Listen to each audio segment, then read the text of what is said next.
حضرت فاروق اعظم کے ہاتھ میں تلوار تھی، گھر سے نکلے، کہنے لگے آج میں اس محمد کا خاتمہ کر دوں گا معاذ اللہ۔ اس نے گھر گھر فساد پیدا کر دیا تلوار لے کے۔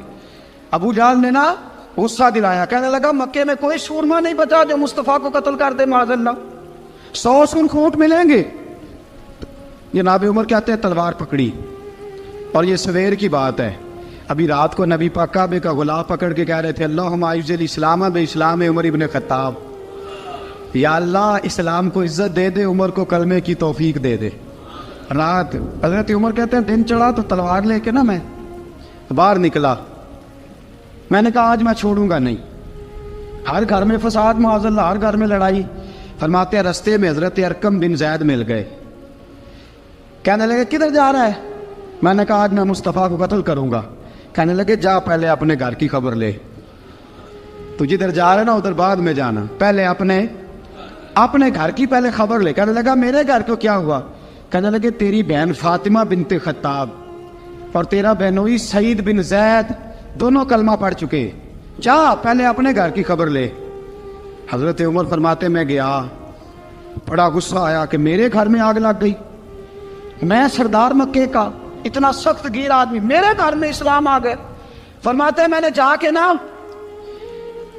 اپنی بہن کے گھر کی طرف رخ کیا، دروازے پہ پہنچا تو میں نے سنا اندر سے آواز آ رہی ہے، قرآن پڑھنے کی آواز آ رہی، قرآن پڑھنے کی۔ فرماتے ہیں میں نے دروازے پہ دستک دی، اندر سے آواز آئی کون ہے دروازے پہ؟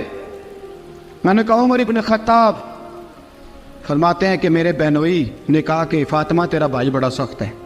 فرماتے ہیں میری بہن نے جلدی سے قرآن کے صفحے لپیٹ کے اوپر رکھ دیے، میرے بھائی جو تھے وہ میرے بہنوئی ایک دروازے کے پیچھے چھپ گئے۔ فرماتے ہیں میری بہن سامنے کھڑی ہے، پیار بھی بڑا تھا، میں نے جاتے ہی کہا کیا کر رہی تھی؟ توجہ ہے آپ کی؟ غلامان محمد جان دینے سے نہیں ڈرتے، یہ سر کٹ جائے یا رہ جائے کچھ پرواہ نہیں کرتے۔ ہمیں لگے کیا کر رہی تھی؟ حضرت فاطمہ خاموش ہے۔ عمر کہتا ہے میں نے ڈانٹ کے، بولتی کیوں نہیں، کیا کر رہی تھی؟ میں نے کہا قرآن پڑھ رہی تھی، قرآن پڑھ رہی تھی۔ کہا تجھے پتا نہیں، تجھے میرا پتا نہیں؟ فرمایا سارا ہی پتا ہے۔ کہا تو جانتی نہیں لات و منات کو برا کہتے ہیں؟ فرمایا وہ بات کی باتیں تھی، وہ جاننے نہ جاننے کی باتیں۔ دوستو توجہ، حضرت عمر ابن خطاب فرماتے ہیں کہ بہن اس جلال، اس روب، اس اعتماد سے بولتی تھی کہ میں نے ایک تھپڑ مارا بہن کے منہ پہ، میری بہن ادھر جا کے گری۔ فرماتے ہیں کپڑے جھاڑ کے کھڑی ہوئی، کہنے لگی عمر ایک تھپڑ نہیں تو 1000 مار، تو 1000 مار، لیکن یہ امید نہ رکھنا کہ میں قرآن چھوڑ جاؤں گی، یہ امید نہ رکھنا میں قرآن چھوڑ جاؤں گی۔ فرماتے ہیں کہ میرے ہاتھ میں تلوار تھی، میں نے دستے کی طرف سے نا، دستے کی سائڈ سے تلوار بہن کو ماری زور زور سے، سر سے خون نکل آیا۔ فرمایا میں اپنے بہنوئی کی بڑی عزت کرتا تھا، میرا بہنوئی پردے سے نکلا بیوی کو بچانے، میں نے زور زور سے 2 تلوار کی پشتیں اس کے سر پہ بھی ماری، خون نکلا، پھر میری بہن آگے ہوئی، پھر مارا۔ ماتے جب خون نکلا نا بہن کا، تو میری بہن نے اپنا خون اپنے ہاتھ پہ لگا کے کہا عمر جس ماں باپ کا خون تیری رگوں میں ہے اس کا میری رگوں میں بھی ہے، اسی کا خون میری رگوں میں بھی ہے۔ فرمایا عمر جس باپ کی پشت سے تو ہے میں بھی اسی باپ کی پشت سے ہوں، جس ماں کی چھاتیوں سے دودھ تو نے پیا ہے میں نے بھی اسی ماں کی چھاتیوں سے دودھ۔ توجہ ہے آپ کی؟ میری بات سمجھ میں آ رہی ہے؟ سنیں بات، رسول اکرم صلی اللہ تعالی علیہ وسلم نے فرمایا، حضرت عمر رضی اللہ تعالیٰ عنہ فرماتے ہیں نبی پاک پہ نازل قرآن سنا تو جب میری بہن نے اس جلال کے ساتھ بات کی نا کہ عمر میں بھی اسی باپ کی بیٹی ہوں، میں بھی اسی ماں کی بیٹی ہوں، میں بھی اسی قبیلے کی ہوں، خبردار تو ترشرو ہو کے گالی 1000 دے، یہ وہ نشہ نہیں جسے ترشی اتار دے۔ فرمایا تو چارہ کر، ٹیل لگا، لیکن تو مجھے اسلام سے ہٹا سکتا؟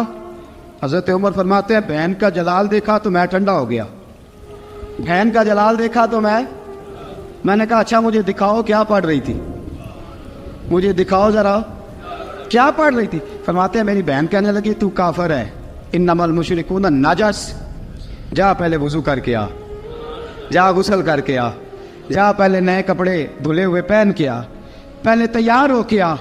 حضرت عمر فرماتے ہیں میں تیار ہو کے آیا، میری بہن نے جھولی میں صفحے رکھے، قرآن پڑھے بہن، سنے بھائی، اللہ تقدیر بدل دیتا ہے۔ قرآن پڑھے بہن اور سنے بھائی،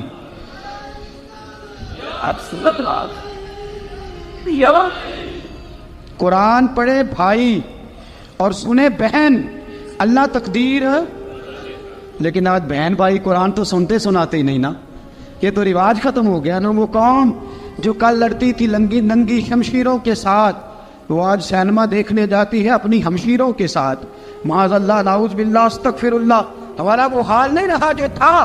حضرت عمر فرماتے ہیں بہن نے قرآن پڑھا، میں نے قرآن سنا، پتہ نہیں قرآن میں کیا لذت سی، میں رو رو کے بے حال ہو گیا۔ فرماتے ہیں میرے جیسا سخت آدمی، میرے جیسا سخت جو کبھی نہیں رویا تھا، آج قرآن سنا۔ فَإِذَا سَمِعُوا مَا أُنزِلَ إِلَى الرَّسُولِ تَرَىٰ أَعْيُنَهُمْ، جب قرآن، اللہ کا قرآن پڑھا جاتا ہے جو رسول پہ آیا، تو لوگوں کی آنکھوں کو تم دیکھو گے، ان کی آنکھوں میں آنسو ہوتے ہیں۔ فرمایا میں رو رو کے بے حال ہو گیا۔ میری بہن کہنے لگی بھائی کیا پروگرام ہے؟ میں نے کہا مجھے بھی لے چلو، مجھے بھی لے چلو۔ کہا چلو۔ فرمانے لگے ذرا ٹھہر جاؤ، میرے نا ہاتھ باندھو، رسیوں کے ساتھ نا میرے ہاتھ، پیچھے میرے ہاتھ باندھ لو، گلے میں میری تلوار لٹکا لو، میں مارنے آیا تھا، اب میں مجرم بن کے جانا چاہتا ہوں، مجرم بن کے۔ اور ہمارے شیخ فرمایا کرتے تھے استاد گرامی، حضرت عمر فرمانے لگے مجھے مارتے مارتے لے کے جاؤ، میں چونکہ مارنے آیا تھا نا مجھے۔ اور ایک پنجابی کا شاعر کہتا ہے حضرت عمر نے کہا گھروں آیا سا مار مکاونے نو، گھروں آیا سا مار مکاونے نو، ان مینو مار دے لے چلو، متے عمر دی عمر برباد ہوئے جتھے عمر سوار دے لے چلو۔ گھروں آیا سا مار مکاونے نو، ان مینو مار دے لے چلو، متے عمر دی عمر برباد ہوئے جتھے عمر سوار دے، متے عمر دی عمر برباد ہوئے جتھے عمر سوار دے۔ فرماتے جب پہنچے نا دار ارقم میں تو دروازے پہ حضرت امیر حمزہ کھڑے تھے۔ حضرت امیر حمزہ، ایک شخص کہنے لگا حضرت امیر حمزہ سے عمر آ رہا ہے، فرمایا آنے دو۔ کہا حضور وہ تلوار بھی گلے میں لٹک رہی ہے، فرمایا آنے دو، وہ اگر عمر ہے تو میں بھی امیر حمزہ ہوں، وہ اگر عمر ہے تو انا اشہد اللہ و رسولہ، میں اللہ رسول کا شعر ہوں، آنے دو۔ کہا آپ کیا کریں گے؟ کہا ادب ملحوظ رکھے گا تو خاطر سے بٹھائیں گے، نمونہ اس کو ہم خلق محمد کا دکھائیں گے، اگر نیت نہیں اچھی تو میں اس کو قتل کر دوں گا، اسی کی تیغ سے سر کاٹ کے چھاتی پہ دھر دوں گا، میں آنے تو دو، آنے دو عمر کو۔ حضرت عمر آئے، دروازے میں داخل ہوئے، صحابہ فرماتے ہیں کہ حضور نے شور سنا، فرمایا کون ہے دروازے پہ؟ فرمایا عمر۔ فرماتے ہیں حضور اٹھے تیزی سے، چادر گر گئی، چادر، حضور تیزی سے اٹھے، کھول دو دروازہ۔ حضور عمر کے گلے میں تلوار ہے، فرمایا پھاٹک کھول دو۔ یا رسول اللہ عمر آپ کا دشمن، فرمایا کھولو دروازہ۔ کہا یا رسول اللہ خطاب کا بیٹا، فرمایا کھولو دروازہ۔ یا رسول اللہ ابو جہل کا رشت، فرمایا کھولو دروازہ۔ حضور ماجرا کیا ہے؟ فرمایا وہ اپنے آپ نہیں آیا، میں نے رات اللہ سے دعا مانگی ہے، میں نے مانگ کے لیا ہے، میں نے مانگ کے لیا، وہ اپنے آپ تھوڑا آیا ہے، مانگ، کھولو دروازہ، آنے دو۔ حضرت عمر جھٹ سے دروازہ کھلا نا، رسول پاک سامنے کھڑے ہو گئے۔ کیا منظر تھا؟ ابو بکر فرماتے ہیں تمہیں کیا بتائیں کیا منظر تھا؟ حضرت ارقم فرماتے ہیں تمہیں کیا بتائیں کیا منظر تھا؟ میرے حبیب کی گردن تنی ہوئی ہے، آنکھوں میں آنسو بھرے ہیں پر نیچے نہیں گرتے، آنسو بھرے ہیں آنکھوں لیکن نیچے ٹپکتے نہیں۔ میرے رسول پاک آگے بڑھے، عمر کی گردن جھکی ہوئی ہے، عمر اوپر نہیں دیکھتے، حضور آگے بڑھے، جا کے حضرت عمر کا کندھا زور سے ہلایا، فرمایا کیا پروگرام ہے تیرا، کیا ارادہ ہے تیرا، بول۔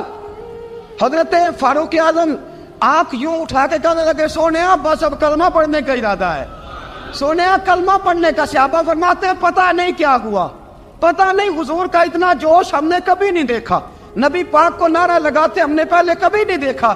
جب عمر نے کہا نا سونیا کلمہ پڑھنے آیا ہوں، فرماتے ہیں رسول پاک کے جو آنسو بندھے ہوئے تھے نا وہ ٹپ سے نیچے گرے، اور حضور نے فرمایا اللہ اکبر، اللہ اکبر۔ فرماتے ہیں حضور نے جب اللہ اکبر کہا تو سارے صحابہ بھی کہنے لگے اللہ اکبر، اللہ اکبر، اللہ اکبر۔ حضرت عمر فاروق کا عدل اور حضرت فاروق اعظم کا انصاف، اس کو دنیا جانتی بھی ہے مانتی بھی ہے۔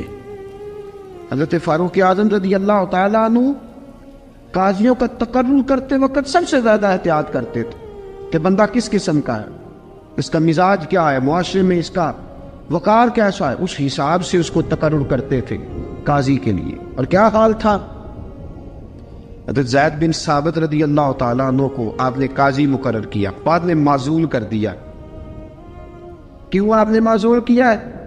تو حضرت عمر کہنے لگے اس کی وجہ ہے، ایک دن ایک شخص نے، حضرت ابی بن کعب نے مجھ پر مقدمہ کیا، حضرت عمر پر مقدمہ کر دیا، تو فرماتے ہیں کہ میرے سامنے میں دیکھ رہا تھا، جب میں عدالت میں پہنچا تو زید بن ثابت نے میرا کھڑے ہو کے استقبال کیا، اور جب مدعی آیا ہے تو وہ بیٹھے رہے ہیں۔ تو میں نے کہا کہ جب آپ دونوں میں ملتے وقت انصاف نہیں کر رہے تو فیصلے میں کیسے انصاف کریں گے؟ آپ اس قابل نہیں کہ آپ کو قاضی بنایا جائے، معزول کر دیا۔ اگر میں بحیثیت مجرم، بحیثیت ملزم آیا ہوں، اگر آپ نے میرا کھڑے ہو کے استقبال فرمایا تو پھر مدعی کا تو زیادہ حق بنتا تھا۔ اور ہم پر اعتراض ہے کافر کا، وہ کہتے ہیں تم عدل نہیں کر سکتے۔ بولا آدمی ہے نا، وہ دیکھتا ہے آج کل کے مسلمانوں کو، آج کل کے مسلمانوں کو دیکھ کے رائے قائم کرتا ہے۔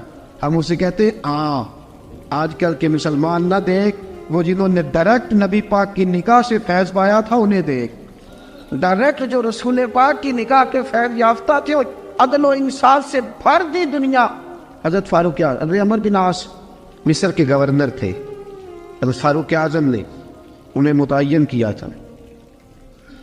ان کے بیٹے کا مصر میں جھگڑا ہو گیا کسی عام آدمی کے ساتھ، گورنر کے بیٹے کا، اور گورنر کے بیٹے نے اس مصری کو، ایک عام آدمی کو درے مارے۔ تجھے پتہ نہیں میں گورنر کا بیٹا ہوں؟ مصری نے کیا کیا، گھوڑے پہ بیٹھا سیدھے مدینے آ گیا، سیدھا مدینے۔ حضرت فاروق اعظم کے در دولت پہ پشت سے کپڑا اٹھایا، پشت سے اس نے اپنے نشان دکھائے تو جناب عمر کی آنکھوں میں آنسو آ گئے۔ ایک عام آدمی ہے، جانتے کوئی نہیں، تمہیں رو پڑے، اتنا ظلم، اور میری سلطنت میں کوڑے برسے تیری پشت پہ، فوراً لے جا، جاؤ بلا کے لاؤ۔ حضرت عمر بن عاص اپنے بیٹے سمیت آئے، بڑی عدالت ہے۔ حضرت فاروق اعظم کے لفظ، فرمایا اس کو اس کی ماں نے آزاد پیدا کیا تھا، تو نے اسے کیوں غلام بنایا ہے؟ اس کی ماں نے آزاد جنا تھا، تو نے کب سے لوگوں کو غلام؟ کہا بیٹے یہ کیا کہتا تھا؟ یہ کہتا تھا میں گورنر کا بیٹا ہوں، تجھے جانتا نہیں؟ فرمایا اب یہ بڑی عدالت ہے، کوڑا پکڑ اور اس گورنر کے بیٹے کی پشت پہ برسا، اور اسے کہہ تو گورنر کا بیٹا ہے، میں محمد کا غلام ہوں صلی اللہ تعالیٰ علیہ وسلم۔ اسے بتا، اسے اب بتلا کہ تو گورنر کا بیٹا ہے نا، میں نبی پاک کا غلام ہوں، اور جو مصطفیٰ کے غلام ہوتے ہیں وہ سارے برابر ہوا کرتے ہیں۔ حضرت فاروق اعظم کا عدل، جناب فاروق اعظم کا انصاف، جناب فاروق اعظم رضی اللہ تعالیٰ عنہ۔ روم کا ایلچی آیا نا حضرت عمر فاروق کے پاس، تو وہ کہتا ہے میں پیغام لے کے آیا اپنے بادشاہ کا، اور میں سفیر تھا، میں بڑے ملکوں میں گیا، بڑے بادشاہ دیکھے، بڑے امیر دیکھے۔ حضرت فاروق اعظم رضی اللہ تعالیٰ عنہ کے دربار مجھے بھیجا گیا، جب پہنچا تو میں نے مسلمانوں سے کہا تمہارے بادشاہ کا دربار کہاں ہے؟ انہوں نے کہا نہ ہمارا بادشاہ ہے نہ کوئی دربار ہے، نہ بادشاہ ہے نہ کوئی۔ اچھا تو پھر وہ کدھر بیٹھتے ہیں؟ کہا یا مسجد میں ملیں گے یا اپنے جھونپڑے میں ملیں گے۔ تو کہا تمہارا بادشاہ بھی کوئی نہیں؟ کہا بادشاہ نہیں، ہم مومن ہیں، ہمارا ایک امیر ہے جسے امیر المومنین کہا جاتا ہے۔ وہ شخص کہتا ہے میں مسجد گیا، میں نے کہا عمر کدھر ہے؟ انہوں نے کہا جی ابھی نکلے تھے ادھر ہی ہوں گے۔ میں نے کہا یہ کیسا بادشاہ ہے؟ کوئی کہتا ادھر ہوں گے، کوئی کہتا ادھر ہوں گے۔ یہاں تو صوبائی وزیر صاحب سڑک سے گزرے تو سارے روڈ 3 گھنٹے بلاک رہتے ہیں، اور یہ کیا چکر ہے کہ لاکھوں مربع میل کا حکمران، کوئی کہتا اس گلی میں گیا، کوئی کہتا اس گلی میں گیا، یہ کیسا بادشاہ ہے؟ کدھر ہے عمر؟ انہوں نے کہا یہی تھا۔ دوسرے سے پوچھتا جو وہ باغ کی طرف گئے، باغ میں گئے تو وہ ایلچی کہتا ہے میں نے باغ والے سے پوچھا کہ یہاں تمہارا امیر کدھر ہے؟ انہوں نے کہا وہ درخت دیکھ رہے ہو؟ کہا حضرت دیکھ رہا ہوں۔ اس درخت کے نیچے وہ ایک شخص جو سویا ہوا ہے نا، مٹی کا ڈھیلا سرہانہ بنا کے، وہ درخت کے نیچے مٹی کے ڈھیلے کا سرہانہ بنا کے جو بندہ سویا ہے وہی ہمارا امیر ہے۔ وہ سامنے حضرت سیدنا عمر فاروق کے پاس وہ بندہ جا کے کھڑا ہو گیا. وہ کہتا ہے کہ پسینہ گر گر کے نا مٹی کے ڈھیلے پہ گارا بنا رہا تھا. پسینہ گر گر کے مٹی کا ڈھیلا, وہ تر تھا. حضرت فاروق اعظم سو رہے تھے. کہنے لگا میں 20 اور درجنوں بادشاہوں کو دیکھ چکا تھا جن کی آگے 10 گن. حضرت عمر کی آنکھ کھلی, طامت سمیٹی اٹھ کے بیٹھ گئے. کدھر آیا ہے؟ کہنے لگا حضرت جی آیا تو کسی اور کام تھا, آیا تو کسی, لیکن اب کام کوئی اور بن گیا ہے. آپ نے فرمایا اب کیا کام بنا ہے؟ کہنے لگا میرا کام یہ بنا ہے کہ میرا بھی دل کیا میں بھی کلمہ پڑھوں اور نبی پاک کا غلام بن جائے. یہ کام بن گیا. اور ساتھیوں بس مدینے میں وہ دن بڑا عجیب تھا جب سیدنا فاروق اعظم کے بیٹے کا معاملہ آ گیا. آج 60 سال کا بوڑھا عمر, ابو شامہ حضرت عمر کے صاحبزادے, یہودیوں نے سازش کر کے انہیں نبیذ پلا دی. نبیذ جائز تھی, نبیذ کیا کہ شراب پلا دی. پھر مقدمہ قائم ہوا. کا اب پتہ چلتا ہے عمر کتنا عدل کرتا ہے. سیدنا فاروق اعظم کے پاس گواہ آئے, صاحبزادہ اندر کھانا کھا رہا تھا. فاروق اعظم نے گریبان سے پکڑا, کھینچ کے لائے. فرمایا ابو شامہ چل, تو نے شراب پی ہے, تجھے کوڑے مارے جائیں گے, تیرے لیے 100 یا 80 کوڑوں کی سزا تیاری کر لے. ابو شامہ کہتے ہیں کہ ابا جی انہوں نے نبیذ کہی تھی, شراب پلا دی. فرمایا تو نے پی کیوں؟ تو نے پی کیوں؟ بڑے بزم میں بار شیر مسجد نبوی کا فاروق اعظم. اولاد تو بزدل کر دیتی ہے نا بندے کو, اولاد تو کمزور کر دیتی ہے. آج مدینے نے عجیب ماجرا دیکھا. حضرت فاروق اعظم کی زوجہ روتی ہوئی آئی, کہنے لگی حضرت جی میرا لخت جگر ہے, ایک ایک کوڑے کے بدلے پیدل حج کروں گی, ایک ایک کوڑے کے بدلے صدقہ اور خیرات کروں گی. میرا بیٹا غلطی کر بیٹھا ہے, یہ کام نہ کرے. آپ نے فرمایا تو مجھے کہتی ہے میں یہ کام نہ کروں؟ تیرے حج اور تیرے کوڑے کیا کرتے, تیرے حج اور صدقے کیا کرتے ہیں؟ کوڑے لگانا میرے مصطفیٰ کی شریعت کا قانون ہے. تو بیٹے کی بات کرتی ہے, عمر کا اپنا معاملہ بھی ہوتا تو عمر یہی سلوک کرتا.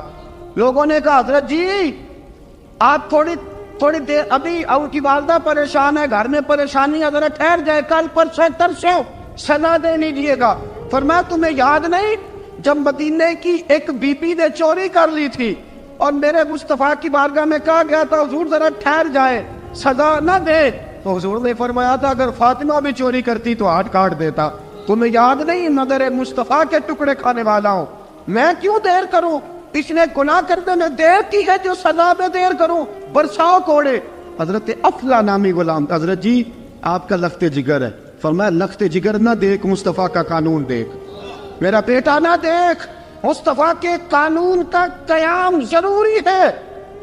اگر علی بیٹے کی قربانی دے سکتا ہے, اگر لوگ فاطمہ کے بیٹے کی قربانی یاد رکھیں گے تو تاریخ کبھی بھی عمر کے بیٹے کی قربانی نہیں بھولے گی. فرمایا غلطی سے ہو گیا یا جیسے بھی, اسے خیال کرنا چاہیے تھا. کوڑے لگاؤ. 80 کوڑے لگے تو بیٹے کی روح پرواز کر گئی. جب جوان بیٹا کسی کا, کوثر نیازی نے کہا تھا باپ کا جنازہ اٹھانا بڑا آسان پر بیٹوں کے جنازے اٹھانے بڑے مشکل ہیں. جب فاروق اعظم کا بیٹے کا انتقال ہوا, بیٹے نے آنکھیں کھولی, باپ کی طرف دیکھا تو سیدنا فاروق اعظم عدل و انصاف 2 آنسو آنکھوں میں آئے. کہ بیٹا حضور سے جا کے کہنا کہ عمر نے بیٹا نہیں دیکھا, آقا تیرا قانون دیکھ, جا کے حضور سے میرا پیغام دینا. حضرت ابو شامہ رضی اللہ تعالیٰ عنہ وصال کر گئے. تاریخ کیسے کیسے منظر ازالت الخلفاء شاہ ولی اللہ کی بطور والا پیش کر رہا. حضرت ابو شامہ کا وصال ہو گیا, 20 کوڑے باقی تھے. لوگوں نے حضرت جی آپ کیا کرنا ہے؟ فرمایا اس کا جنازہ پڑھو, اسے قبر میں دفن کرو, باقی 20 کوڑے اس کی قبر پہ مارو, اس کی قبر پہ 20 کوڑے مارو. کا حضرت جی ایسا بھی ہوتا ہے؟ فرمایا اس لیے ایسا ہوتا ہے کہ یہ میرے مصطفیٰ کا قانون ہے. میری اولاد کا معاملہ آئے تو میں درگزر کروں. فرمایا مارو کوڑے. حضرت سیدنا حذیفہ بن یمان فرماتے فاروق اعظم بیٹے کی قبر پہ کھڑے تھے, داڑھی آنسوؤں سے بھری ہوئی تھی. میں دوڑا ہوا آیا, میں نے کہا عمر نہ رو, آج خواب رات تیرے بیٹے کا جنازہ تھا, جنازہ پڑھ کے سویا ہوں تو خواب میں مجھے رسول پاک کی زیارت نصیب ہوئی ہے. نبی پاک خواب میں تھے تو 2 سبز غلے